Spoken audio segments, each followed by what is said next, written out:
Bien-aimé, ne passe pas cette vidéo. Donne-moi juste une minute, je vais t'annoncer quelque chose et ta vie va changer et tu seras béni à la fin. Prends juste ta Bible et lis avec moi. Nous sommes dans le livre des Romains, chapitre 8, le verset 35. La Bible nous pose une question. Qui nous séparera de l'amour de Christ? Sera-ce la tribulation ou l'angoisse, ou la persécution, ou la faim, ou le péril, ou le paix? Si nous sortons le verset 6, nous allons dans le verset 37. La Bible me dit, mais dans toutes ces choses, nous sommes plus que vainqueurs par celui qui nous a aimés. Dans le verset 38, c'est là où j'aime. La Bible me dit, car j'ai l'assurance que ni la mort, ni la vie, ni les anges, ni les dominations, ni les choses présentes, ni les choses à venir. Dans le verset 39, on continue, on dit, ni la puissance, ni la hauteur, ni la profondeur, ni aucune autre créature ne pourra nous séparer de l'amour de Dieu manifesté en Jésus-Christ. Je voulais dire à une personne, peut-être tu es désespéré, peut-être il y a une situation qui t'est arrivée et tu te demandes si réellement Jésus-Christ te connaît.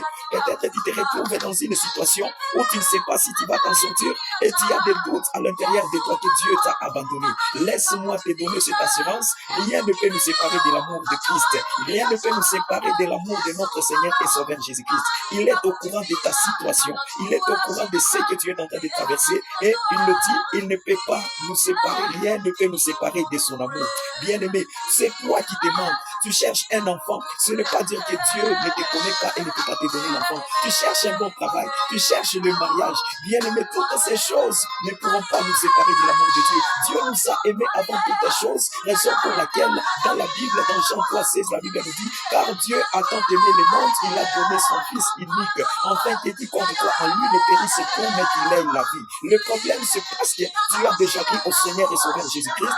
Dieu a déjà donné son Fils unique pour toi. Le problème de ton enfant, Dieu l'a déjà résolu. Le problème du travail, Dieu l'a déjà résolu. Le problème de la finance, Dieu l'a déjà résolu. Ce n'est pas la finance qui peut nous séparer de l'amour de Dieu. Ce n'est pas l'enfant qui peut nous séparer de l'amour de Dieu. Ce n'est pas le mariage ou quelque autre problème. Ici, on nous parle, quelle que soit la souffrance. Ce n'est pas la persécution. Ce n'est pas la tribulation. Ce n'est pas la famine. Ce n'est pas le péril ou le pays qui peut dire que Dieu nous a déjà abandonnés. Quel que soit ce que tu es en train de traverser, je vais te rassurer que Dieu, Jésus-Christ t'aime encore. Il t'aime et il t'aime encore. Car on nous dit qu'il nous séparera de l'amour de Christ. Personne ne peut nous séparer de l'amour de Christ.